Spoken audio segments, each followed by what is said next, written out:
The rain tapped softly against the window, a quiet rhythm that filled the room. Emma sat by the glass, her fingers tracing the droplets as they slid down. She stared out into the darkness, her mind wandering to a place she couldn't escape. "It's been a year," she whispered to herself, her voice barely audible over the sound of the rain. "A year since you left." She pulled her knees to her chest, resting her chin on them. The house felt too big without him, too empty. Every corner seemed to echo with his absence. She could still hear his laughter, still see the way he used to smile at her, like she was the only person in the world. "Why did you go, Daniel?" she asked the empty room, her voice trembling. "You promised you'd come back," but promises she had learned were fragile things. They could break so easily, leaving behind nothing but empty words and a hollow ache. The rain grew heavier, the sound louder, more insistent. Emma closed her eyes, letting the rhythm wash over her. For a moment, she allowed herself to imagine that he was still here, that he would walk through the door any minute, dripping wet and smiling, ready to tell her about his day. "Emma," he would say, his voice soft and full of love. "I'm home." But the door remained closed, and the room stayed empty. She stood up, her legs stiff from sitting too long. She walked over to the small table by the couch, where a photo of the two of them sat in a simple frame. It was from their last trip together, a weekend getaway to the mountains. They had been so happy then, so carefree.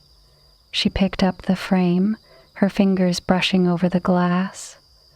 Daniel's arm was around her shoulders, his smile bright and genuine. She could almost hear his voice, the way he used to say her name, like it was the most important word in the world. "Emma," he would say, "you're my everything." Tears welled up in her eyes, blurring the image in front of her. She set the frame back down, wiping her cheeks with the back of her hand. "I can't keep doing this," she said to herself, her voice breaking. "I can't keep waiting for you." But letting go felt impossible, like trying to hold on to water as it slipped through her fingers. The rain continued to fall, a steady, unrelenting rhythm. Emma walked back to the window, staring out into the darkness. The streetlights cast a faint glow on the wet pavement, the world outside quiet and still. "Where are you, Daniel?" she whispered, her voice barely a breath. "Do you ever think of me? Do you ever regret leaving?" She didn't know why he had gone. He had never given her a reason, never explained. One day he was just gone, leaving behind a note that said nothing more than, "I'm sorry."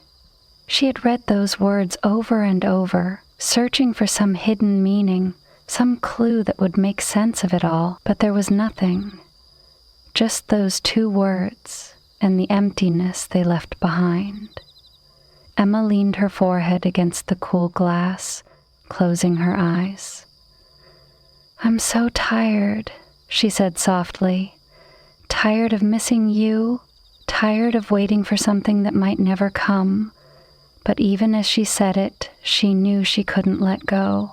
Not yet, maybe not ever.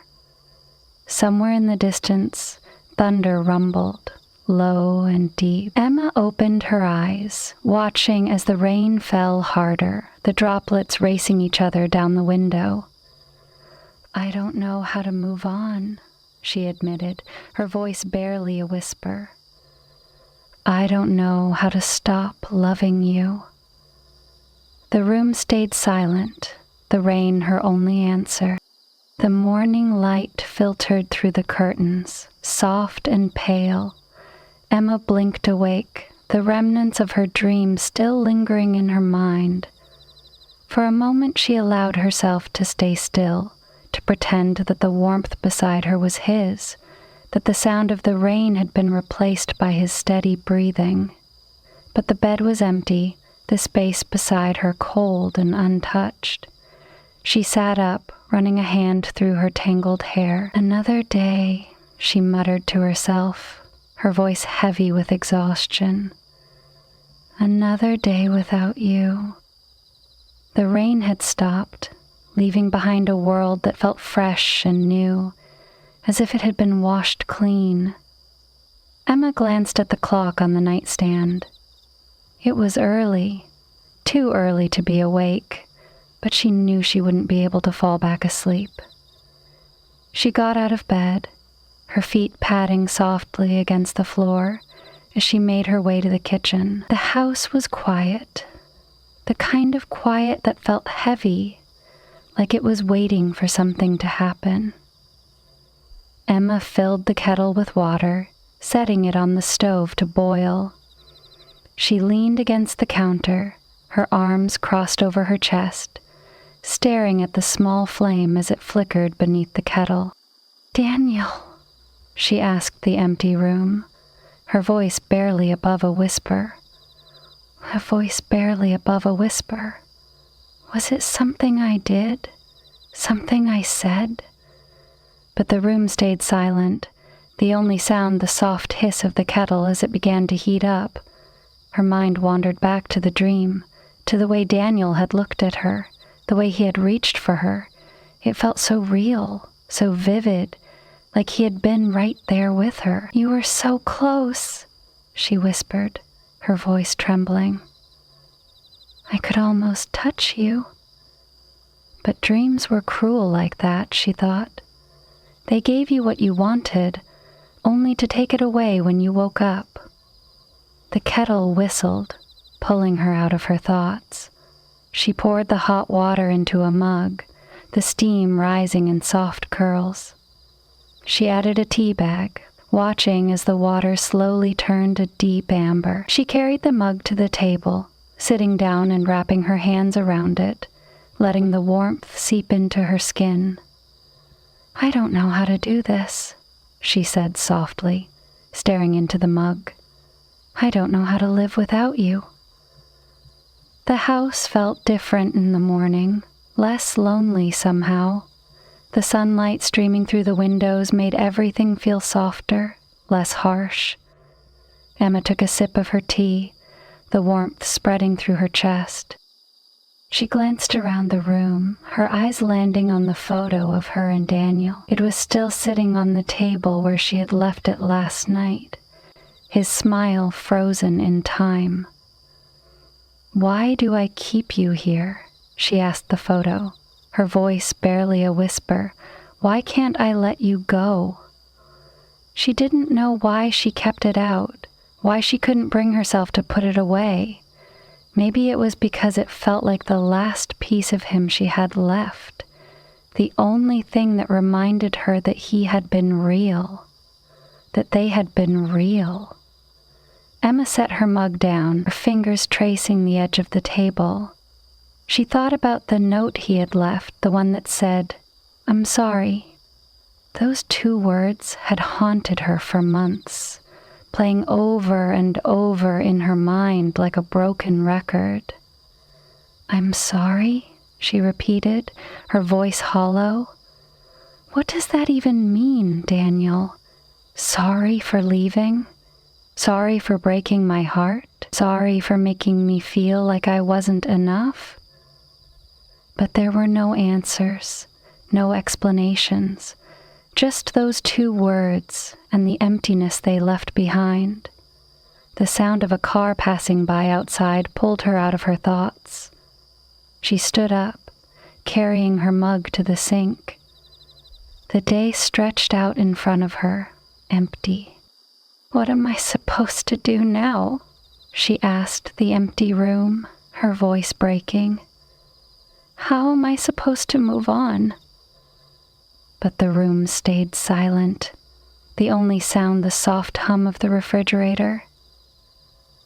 Emma walked over to the window, looking out at the street. The pavement was still wet from the rain, the trees dripping with leftover droplets. The world outside felt alive, vibrant, but inside, everything felt still, frozen in time. "I don't know how to do this," she whispered, her voice barely audible. "I don't know how to be okay without you." But even as she said it, she knew she had to try. She had to keep moving, keep living, even if it was without him. The park was quiet, the kind of quiet that felt peaceful rather than lonely. Emma sat on the bench, her eyes closed, her face tilted toward the sun. The warmth felt good on her skin, like a gentle reminder that she was still here, still alive. She didn't know how long she stayed like that, but eventually she opened her eyes, looking around. The park was still empty, the swings still swaying in the breeze. "I can't keep doing this," she said to herself, her voice soft but firm. "I can't keep waiting for you, Daniel." She stood up, brushing off her jeans, and started walking again, her feet carrying her along the winding path. The sun was warm on her face, the breeze cool against her skin. As she walked, she thought about Daniel, about the way he used to make her laugh, the way he used to look at her like she was the only person in the world. "You were my everything," she whispered, her voice trembling. "But now, I have to be my own everything." The thought felt strange, unfamiliar, but also freeing. For the first time, she allowed herself to imagine a life without him, a life where she was enough on her own. She didn't know where she was going, but she didn't care. She just kept walking, letting her feet guide her. The path led her to a small pond, the water still and reflective, like a mirror. Emma stopped, staring at her reflection. She looked different, calmer, more at peace. "Is this what moving on feels like?" she asked her reflection, her voice barely a whisper. The reflection didn't answer, but she didn't need it to. She already knew the answer. She sat down on the grass, leaning back on her hands. The sun was warm on her face, the breeze cool against her skin. She closed her eyes, letting the sounds of the park wash over her.